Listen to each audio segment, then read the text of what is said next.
News channel देख रहे आप सभी दर्शकों का बहुत बहुत स्वागत है। मैं हूं रमनदीप कौर। इस वक्त की बड़ी खबर आ रही है प्रयागराज से। क्या है पूरा मामला, देखने के लिए बने रहिए हमारे साथ। संगम नगरी प्रयागराज में जहां माघ मेले में अब किन्नर अखाड़े की राष्ट्रीय महामंत्री भवानी मां पहुंची हैं। भवानी मां अपनी पहचान की किसी की मोहताज नहीं है, वे अक्सर चर्चा में रहती हैं। भवानी मां जहां कामाख्या पीठ की पीठाधीश्वर भी है और इससे पहले वे इस्लाम धर्म कबूल करा था और फिर वे हज करने के बाद किन्नर अखाड़े में आई और अब फिर से सनातन धर्म में शामिल होकर पूजा पाठ कर रही हैं। इसके पीछे क्या कुछ वजह थी, उन्होंने वर्ल्ड मीडिया टाइम से बात करते हुए क्या कुछ कहा है, इस पूरे मामले पर आइए दिखाते हैं। किन्नर अखाड़े की राष्ट्रीय महामंत्री व कामाख्या पीठ तंत्र साधना की पीठाधीश्वर हमारे साथ भवानी मां हैं। कभी इनको शबनम के नाम से भी जाना जाता था। हम बात करेंगे उनसे आज कि आज वे यहाँ आई हैं संगम की रेती पर और एक भव्य नज़ारा रामलला की प्राण प्रतिष्ठा सीधा यहाँ आई हैं। आपका जनता टीवी माता स्वागत है। आज रामलला की प्राण प्रतिष्ठा के बाद आप प्रयाग की धरती पे आई हैं, क्या कहिएगा? जय श्री महाकाल और माघ मेले की मैं और अपने किन्नर अखाड़े की तरफ से और जनता टीवी की तरफ से सबको बहुत बहुत शुभकामनाएं देती हूं और राम मंदिर की बहुत बहुत सबको शुभकामनाएं। देखिए, प्रयागराज यानी कि माघ का मेला भगवान भारद्वाज ऋषि के हाथ से लगाया हुआ ये मेला है और इस मेले में मौनी वंश पितरों के पितरण का भी बहुत अच्छा बताया गया और सवा महीने का कबल उपवास ये सौभाग्यशाली लोग होते हैं जिन्हें मिलता है। और हम शायद कहते हैं काल था तो हम दूसरी सभ्यताओं में चले गए थे, तो हमारे समाज से सब कुछ छूट गया था। तो 2014 के बाद जब हमारे संविधान ने हमारे को अधिकार दिए तो 15 में हमने अखाड़े का गठन करा और 16 में प्रथम अखाड़ा हमने उज्जैन में लगाया। उज्जैन में लगाने के बाद फिर हम 19 में 17 से फिर यहाँ पे माघ मेले में आते रहे। तो वो हमारा माघ मेला 19 तक 17 से 19 तक हमारा वासुदेव महाराज जी हैं शंकराचार्य, उनके आश्रम से होता था और 19 के बाद हमको कंटिन्यू हमारे को ये जगह मिलने लगी। आपने आपके अखाड़े का बहुत विरोध भी किया जिस टाइम आ रहा था ये अखाड़ा किन्नर अखाड़ा। उस दिन वासुदेवानंद जी आपके साथ थे और आपने चुनाव भी लड़ा, क्या कहिएगा? देखिए, वासुदेव महाराज जी हमारे थे, हमारे मुरारी बापू हमारे साथ थे और मेरे गुरुजी हरिगिरी महाराज जी जूना अखाड़े से, उनका हमारे साथ रहा और हमें वो अधिकार, संन्यास लेने का अधिकार, स्नान लेने का अधिकार और समुदाय के साथ बिल्कुल जोड़ने का, वो श्रेय मैं अपने हरिगिरी महाराज जी को देती हूँ, वासुदेव महाराज जी को देती हूँ और मुरारी बापू को, जिन्होंने 2017 में थाने में मानस किन्नर करके लोगों को बताया कि रामायण में 26 से 27 जगह तक किन्नरों का उल्लेख है और सतयुग से लेके और कलयुग तक, द्वापर युग देखो, त्रेता युग देखो, त्रेता युग में तो स्वयं मेरे समाज ने, मेरे बुजुर्गों ने राम को लोरी दी। उनके वियोग में 14 साल तमसा नदी के पास हमने एक किस्म संन्यास हमारा भी हो गया था। हमारा भी तो यही हो गया था, भी नर नारी चले जाओ, और हम रह गए और हमने 14 वर्ष उनकी तपस्या करी। आने पे हमारे को वरदान भी मिला कि प्रभु हम क्या करेंगे, तुम्हारे पिताजी ने आपके जन्म के समय हमें ऊपर से उतारा था, क्योंकि नरक का एक दान होता है ये जो दाई भी नहीं लेती, वो किन्नर दान होता है। तो फिर उस समय आपके पिताजी के ज़माने पे हमें उतारा गया और आप 14 वर्ष चले गए, हम 14 वर्ष जंगल में, आने वाले समय पे हमारा क्या होगा? तो उन्होंने हमको बोला 1 से 2 और 2 से 3 जहाँ होगा आपकी बधाइयाँ चलेंगी। तो राम के ज़माने की मेरी बधाई, राम मंदिर बन जाता है तो यानी कि मेरा समाज था, है और रहेगा। अच्छा, एक चीज़ और जानूंगा, थोड़ा सा कंट्रोवर्सी, चाहे भले ही आदमी इसको ले ले, मगर ऐसे क्या वजह है आज आप किन्नर अखाड़े के महामंत्री, मगर एक समय था कि आपने हज किया, आप इस्लाम धर्म कबूला, ऐसी क्या वजह हो गई थी जो आपको दूसरे धर्म में जाना पड़ गया? देखिए, मैं मुगलों के बाद, ये तो वाली बात है ना, आप लोगों ने हमारी सुध नहीं ली। मुगलों के बाद मुगल आए तो आपने बोला मंदिर टूटे। उससे पहले किन्नर मुगलों से पहले मंदिरों में, मठों में रहा करते थे। जब मंदिर टूटे तो उन्होंने हमारे को अपने समुदाय में शामिल करा, क्योंकि हमारा समाज समाधि में जाता था और वो हमारे समाज को जलाने लगे, क्योंकि हमारी परंपरा में गुरु को जलाया नहीं जाता। तो फिर हमने कब्र में जाना समझा और वो गद्दी मुगल काल के बाद 500-600 साल मुगल रहे, फिर अंग्रेज रहे। तो जब हमारे 16 में हुआ और फिर हिंदू महासभा कहने लगी जी इनको बधाई मत दो, ये मुसलमान होते हैं, ये आतंकवादी गतिविधियाँ करते, तो हमारे पीठ पे मारते मारते पेट पे मारा। तो फिर हमने क्या, हिंदू के बच्चे हम जब पैदा हुए और गद्दी के पीछे इस्लाम कबूल कर आज वो रोटी भी छिन जाएगी तो ठीक है, वापस हम हिंदू होते हैं। तो इसलिए हमने वापस आए, क्योंकि अपने समाज को वापस उस जगह तो लाना था ना। कहने को गंगा को नीचे आना था, भागीरथ को जस पाना था, और 2016 में मैंने और लक्ष्मी को किन्नर अखाड़ा लगाना था और किन्नरों को हिजड़े समाज से वापस किन्नरों में आना था। मगर एक चीज़ छोटी जानना चाहूँगा, पेट की वजह से आप वापस हिंदू धर्म में आए, ऐसा आपका कहना है? नहीं जी, देखो समाज के थुतकारने की वजह से, क्योंकि मेरे समाज औरत आदमी ने लंगड़ा, लूला, भैरा, नपुंसक, बलात्कारी, चमत्कारी, आतंकवादी उन्हों को रखा, मेरे समाज के बच्चे को रखा ही नहीं। तो हमारे तो जो भी बच्चा हुआ तो अपने गुरु के पास गया, तो गुरु गद्दी मांगना खाना है। जब तुम्हारे मांगने खाने को बंद कर दोगे, दुआ देने के वाले काम को बंद कर दोगे, तो फिर क्या करेंगे हम? आपने कोई व्यवसाय नहीं दिया हमारे को शुरू से, आपने कूड़ा उठाने से लेके सोना तराशने तक और लड़की बेचने से और दारू बेचने तक का काम आपने करा। मेरे समाज ने सिर्फ खुशी का खाया, कभी मरे का नहीं खाया। और वो भी आप हमारे पे एक धर्म को लेके, क्योंकि हिजड़ा बच्चा हो या किन्नर बच्चा हो, समाज में आपके से ही आता है। जब आप लोगों ने हमारे को नहीं दिया, हमारे गुरुओं ने दिया, और जो हमारी गद्दी आज की नहीं है, सतयुग से गुरु परंपरा चली आई, हमारी पहचान हमारी गुरु से होती है।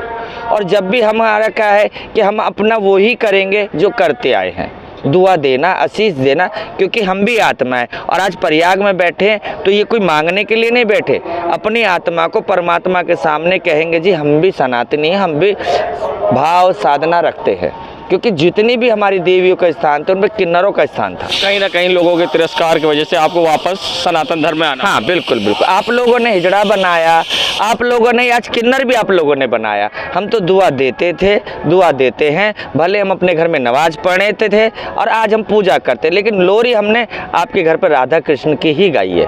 उसमें चाहे मुसलमान का बच्चा था तो भी बिंदी लगा के आपके घर जाता था, और आज भी समाज हमसे 1 रुपया मांगता है, मांगते सब ये नहीं देखता कि मुसलमान घर का बच्चा है कि हिंदू घर का बच्चा, वो किन्नर समझ के मांगता है। तो आप हिंदू मुसलमान को बांटिए, किन्नर और हिजड़े को ना बांटिए। मैं आप लोगों से कहती हूँ कि रुपये के हम 2 रूप हैं, हिजड़ा भी मैं हूँ और किन्नर भी मैं हूँ। जय श्री महाकाल।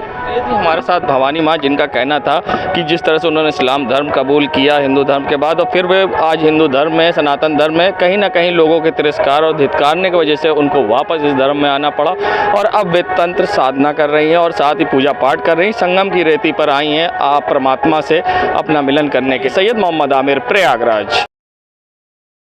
कुलपति की दूसरी जमानत अर्जी खारिज। जहां पूर्व भाजपा नेता दिवाकर नाथ त्रिपाठी की हत्या की कोशिश में मुकदमे में शुआर्ट्स के कुलपति आरबी लाल की दूसरी जमानत अर्जी जिला अदालत ने खारिज कर दी है। अदालत ने कहा याची के खिलाफ कई आपराधिक मामले हैं और जमानत का कोई नया आधार नहीं है, लिहाजा जमानत अर्जी खारिज करने योग्य है। ये आदेश सत्र न्यायाधीश आलोक दुबे ने प्रोफेसर आरबी लाल की जमानत अर्जी पर सुनवाई करते हुए दिया है। जिला शासकीय अधिवक्ता गुलाब चंद अग्रेरी का कहना है कि कुलपति इसके पूर्व 10 जनवरी को जमानत अर्जी दाखिल की थी, जिसे अदालत ने उसे खारिज कर दिया था। ये उसकी दूसरी अर्जी थी जिसे कोर्ट ने खारिज कर दिया है। इलाहाबाद विश्वविद्यालय के छात्रों और प्रॉक्टर के बीच हुए विवाद मामले में एक ऑडियो अब वायरल हुआ, जिसके बाद फिर से छात्र आक्रोशित होकर इलाहाबाद यूनिवर्सिटी की लाइब्रेरी गेट पर पहुंचकर जहां चक्का जाम कर दिया है और गेट बंद कर दिया है और प्रॉक्टर और असिस्टेंट प्रोफेसर पर कार्रवाई की मांग की है। और छात्रों का कहना है कि जिस तरह से छात्र अभिषेक की पिटाई हुई है उस पर बर्खास्त करना चाहिए प्रॉक्टर और असिस्टेंट प्रोफेसर को, और साथ ही उन्होंने कार्रवाई की मांग करते हुए जमकर नारेबाजी की है। और क्या कुछ कहना था यहाँ पर पीड़ित छात्र अभिषेक का और यहाँ पर छात्र नेताओं का, आइए दिखाते हैं आपको। मैं मानसिक रूप से बहुत परेशान हो चुका हूँ। मुझे रात में प्रॉक्टर डंडा लेके दिखाई देते हैं जब मैं सोता हूँ तो सपने में। बहुत बुरी तरह से प्रताड़ित हो चुका हूँ उनके द्वारा। मुझे नींद नहीं आ रही है, सोया नहीं हूँ मैं 2 दिन से। मुझे बहुत डर लग रहा है, कुछ भी कर सकते हैं। मेरी मांग यही है उचित कार्रवाई हो। मेरा करियर ये लोग खाने के चक्कर में है, मेरे पीछे पड़े हैं एकदम। मुझे इनसे सुरक्षा चाहिए और उसके प्रॉक्टोरियल बोर्ड बर्खास्त किया जाए सभी को सज़ा मिले और मेरे साथ न्याय हो।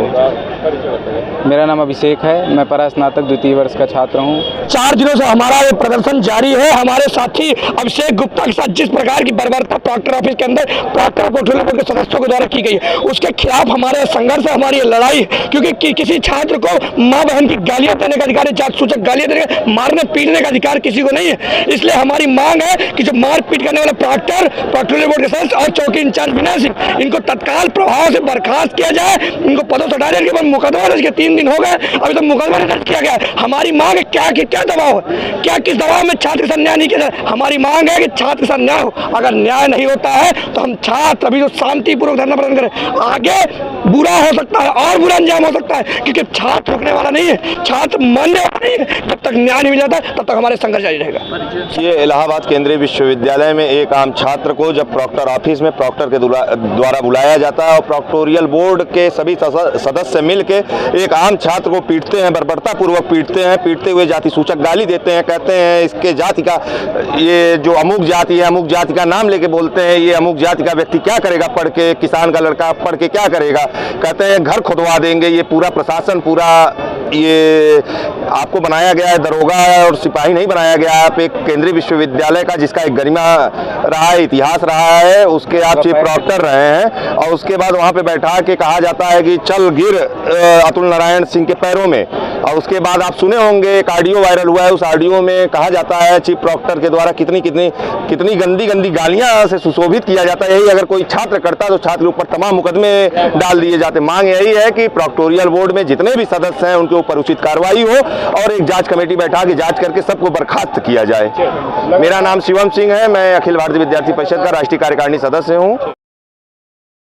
ज्ञानवापी मामले में नया मोड़ आया, जहां व्यास तहखाने में डिस्ट्रिक्ट कोर्ट ने पूजा की नियमित अनुमति दे दी है और ऐसे में 1 हफ्ते का समय दिया है काशी विश्वनाथ ट्रस्ट पुजारी की नियुक्ति करे।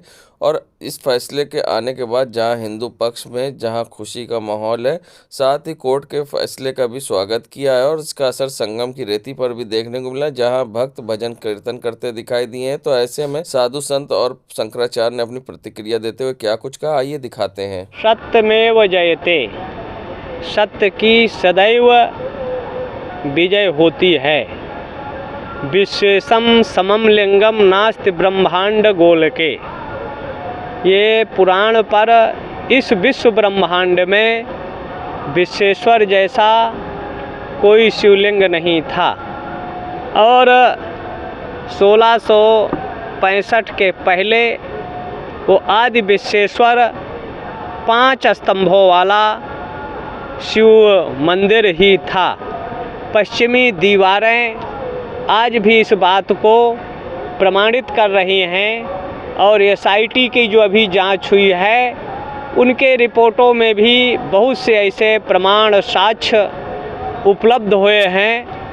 तो ऐसी परिस्थिति में न्यायालय के आदेश को सबको स्वीकारना चाहिए। न्यायालय दूध का दूध और पानी का पानी करता है। भगवान विश्वेश्वर शिव की नगरी के रूप में थी, स्वागत योग्य है, अच्छा निर्णय है और निर्णय को सबको स्वीकारना चाहिए। तो डिस्ट्रिक्ट कोर्ट का आज जो फैसला आया है उसका मैं तहे दिल से स्वागत करती हूँ, क्योंकि ज्ञानवापी कभी मस्जिद था ही नहीं, वो तो ज़बरदस्ती के मस्जिद बनाया गया था। और वहाँ के साक्ष्य बताता है, अंदर कमल के फूल और त्रिशूल एकदम चीख के पुकारते हैं कि ज्ञानवापी हमेशा ही मंदिर था और गौरी शंकर वहाँ पूजा होती थी। और वहाँ पे जो काशी विश्वनाथ का जो मेन शिवलिंग उन्हीं के अंदर है और ये बहुत खुशी की बात है। और हम सनातनियों का एक ये हर्ष उल्लास के साथ गाजा बाजा के साथ इस डिस्ट्रिक्ट कोर्ट का फैसला का स्वागत करना चाहिए और मैं दिल से स्वागत करती हूँ। और मैं धन्यवाद देना चाहती हूँ हमारे माननीय मुख्यमंत्री योगी आदित्यनाथ जी का और माननीय प्रधानमंत्री नरेंद्र मोदी जी का, क्योंकि आप लोग के ही नेतृत्व में इतना अच्छा कार्य हो रही है। और हमारे डिस्ट्रिक्ट कोर्ट का जजमेंट जो भी है वो बहुत सराहनीय है, बहुत अच्छा फैसला हुआ है जी। सिंगारोर के पूजा का जो निर्णय हुआ है व्यास परिवार को, यह बहुत सराहनीय निर्णय है। न्यायपालिका के प्रति एक विश्वास बढ़ा है, श्रद्धा बढ़ी है, हम इसका समाज को अभिनंदन करते हैं। और पूरे देश में जो उत्सव है वो निश्चित रूप से बहुत आदरणीय है। आने वाला समय देश के लिए एक ऐतिहासिक कदम होगा और अन्याय का सूर्य अस्त हुआ है और न्याय का सूर्य उदय हुआ है। संविधान के रास्ते से आने वाले समय विश्वेश्वर महादेव का भव्य मंदिर बनेगा। बहुत अच्छी बात है हमारे देश के लिए और हमारे सनातन के लिए कि हम इतने सालों से हम सब लड़ाई झगड़े और कोर्ट कचहरी कर रहे हैं सिर्फ भगवान के लिए। हम तो इंसान की कोर्ट कचहरी होती है लेकिन भगवान की नहीं होनी चाहिए। और ये बहुत अच्छा निर्णय है कोर्ट का कि आज हमें वहाँ अनुमति दी गई और हम पूजा करने जा सकते हैं। और ये बहुत अच्छी बात है और हमारे देश के लिए बहुत खुशी की बात है। और ये ऐसे हर जगह होना चाहिए। जो भी हमारे चल रहे हैं कोर्ट कचहरी, भगवान को वहाँ से मुक्त करना चाहिए। और ये सारी चीज़ें हमारे लिए इतनी ऑप्शनल होनी चाहिए कि हमारे जितने सनातनी हैं और हमारे जो भक्त हैं वो जाके दर्शन करें और आशीर्वाद लें। हाईकोर्ट में ज्ञान वापी मामले में आज जहां सुनवाई हुई है, जहां हिंदू पक्ष ने वजू खाने का सर्वे की मांग की थी, जिसकी लोअर कोर्ट ने खारिज कर दी थी मांग, फिर इसको चुनौती हाईकोर्ट में दी गई है। तो वहीं पिछली सुनवाई में जहां सुनवाई होने के बाद जस्टिस मनीष कुमार ने खुद को बेंच से अलग कर लिया था केस से, वहीं अब चीफ जस्टिस की नामित नई बेंच में जस्टिस रोहित रंजन की कोर्ट में आज सुनवाई हुई है, जिसमें कोर्ट में हिंदू पक्ष ने कोर्ट को संतुष्ट किया है कि शिवलिंग को छोड़कर बाकी अगर एरिया का सर्वे होता है और नई चीज़ मिलेगी। ऐसे में अब मुस्लिम पक्ष को नोटिस जारी करते हुए इस पर जवाब अगली सुनवाई में दाखिल होगा। और क्या कुछ कहा है इसमें अधिवक्ता सौरभ तिवारी ने, आइए दिखाते हैं। देखिए, पूरा मामला ये है कि राखी सिंह की तरफ से जो सिंगार गौरी केस में प्लेंटिफ नंबर 1 है डिस्ट्रिक्ट कोर्ट में, उनकी तरफ से लर्नेड डिस्ट्रिक्ट जज वाराणसी कोर्ट में एक हमारी एप्लीकेशन फाइल हुई थी कि वजू खाना एरिया, जिसको कथित वजू खाना मुस्लिम पक्ष कहता है, जहाँ शिवलिंग पाया गया है, तो उस ड्यूली प्रोटेक्टेड एरिया को ऑनरेबल सुप्रीम कोर्ट ने प्रोटेक्ट किया हुआ है, ड्यूली प्रोटेक्ट। तो उसी के एएसआई सर्वे के लिए शिवलिंग को छोड़ के हमारी डिमांड थी। तो डिस्ट्रिक्ट जज वाराणसी कोर्ट ने 21 अक्टूबर 2023 को डिसमिस कर दिया था, तो जिसके खिलाफ ऑनरेबल इलाहाबाद हाई कोर्ट में हम लोगों ने सिविल डिवीज़न दायर किया था। इसी पे जो पिछले 24 जनवरी को सुनवाई थी, तो ऑनरेबल जस्टिस रिक्यूसल कर गए थे और उस मनीष कुमार निगम साहब। तो उसके बाद आज जो ऑनरेबल एक्टिंग चीफ जस्टिस ने जो बेंच नॉमिनेट किया ऑनरेबल जस्टिस रोहित रंजन अग्रवाल साहब का, कोर्ट नंबर 6 में उसमें सुनवाई हुई और उसमें ब्रीफ सुनवाई हुई। और ऑनरेबल कोर्ट ने, हाई कोर्ट ने पूछा कि ये बताइए आप ड्यूली प्रोटेक्टेड एरिया का कैसे करा सकते हैं एसआई सर्वे, और डिस्ट्रिक्ट जज ने क्या गलती किया है, आप यहाँ पर आ गए हैं, तो क्या आपको सुप्रीम कोर्ट जाना चाहिए इसके लिए। तो हमने कोर्ट को सेटिस्फाई किया। हमने कहा कि जो 17 मई 2022 का जो ऑर्डर है ड्यूली प्रोटेक्टेड का, मतलब कि जो सिविल जज सीनियर डिवीज़न का ऑर्डर को मॉडिफाई करके हाई कोर्ट ने खुद ही, ऑनरेबल सुप्रीम कोर्ट ने उसको ड्यूली प्रोटेक्टेड लिख दिया है। और ऑनरेबल सुप्रीम कोर्ट ने ही 4 अगस्त 2023 को, पिछले साल, हाई कोर्ट और सुप्रीम कोर्ट ने एएसआई के सर्वे को नॉन इन्वेंसिव माना, मतलब कि कोई भी स्ट्रक्चर को नुकसान नहीं होना है। तो ऐसे में अगर उसी तरीके से शिवलिंग छोड़ के बाकी एरिया का होता है सर्वे, तो चीज़ें निकल के आएंगी। अभी तो एसआई सर्वे में मूर्तियाँ और तमाम आर्टिफैक्ट, तमाम मंदिर के साक्ष्य मिले ही हैं, लेकिन रिलीजियस कैरेक्टर 15 अगस्त 1947 को क्या था, उसको असर्टेन करने के लिए तो रिमेनिंग पार्ट का भी एसआई सर्वे जरूरी है। अभी हम लोग ड्यूली प्रोटेक्टेड एरिया के लिए आए हैं और शिवलिंग के लिए ऑनरेबल सुप्रीम कोर्ट में मामला पेंडिंग ही है। तो पूरे जो 91-30 प्लॉट नंबर है उसका सर्वे होना बहुत ही आवश्यक है, ताकि और भी चीज़ें निकल के चली आएँ और रिलीजियस कैरेक्टर को असर्टेन किया जा सके। जी, अगली तारीख क्या दी गई है? अभी तारीख के बारे में पता नहीं चल सका है। और ये जो है कि अपोजिट पार्टी नंबर 4 अंजुमन इंतजामिया मसाजिद कमेटी को नोटिस इशू हुआ है और वो नेक्स्ट हम उनके कॉपी सर्व कराया जाएगा और नेक्स्ट डेट पे वो अपीयर होंगे।